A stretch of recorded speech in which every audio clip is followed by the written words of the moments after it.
Now, our next area of focus is on branding through your way of beingness. And I want to start off with a quote from Bryant McGill. And it says, "Command the space of your beingness, a space where you are allowed to grow into your true, unique nature." And as we talked earlier about the art of becoming a brand expression and how important it is to fully show up in the expansion of who you are as a brand expression versus just being a brand.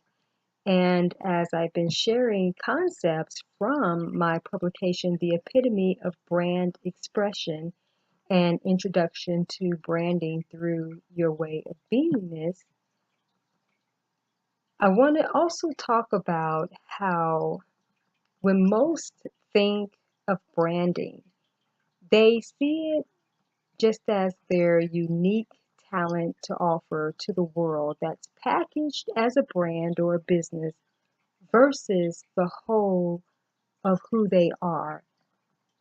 Now, when operating from a brand expression, a way of beingness, this allows you to leverage practically any aspect of your livelihood whenever relevant and not being limited to just a specific focus.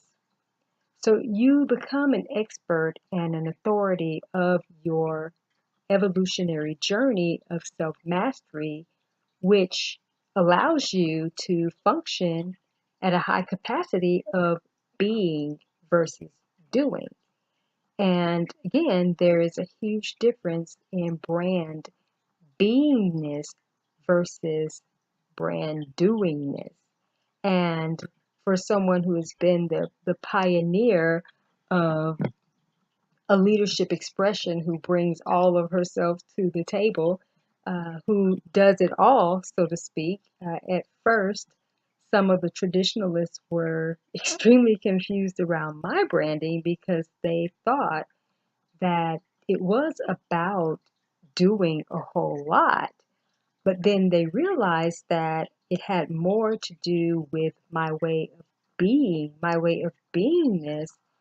Um, then they saw how I was able to just repurpose my efforts and really use my entire life in higher service to several niches and for the world at large. And one of the main purposes of my publication and this series is really about focusing on why evolving more into a brand expression is so important in this new era of emergent change. Now, when I say this doesn't mean that you need to go out and start rebranding yourself or making a whole lot of different changes. You can really just begin by making a commitment to simply take the limits off of your brand and allow yourself to expand into the greater unknown.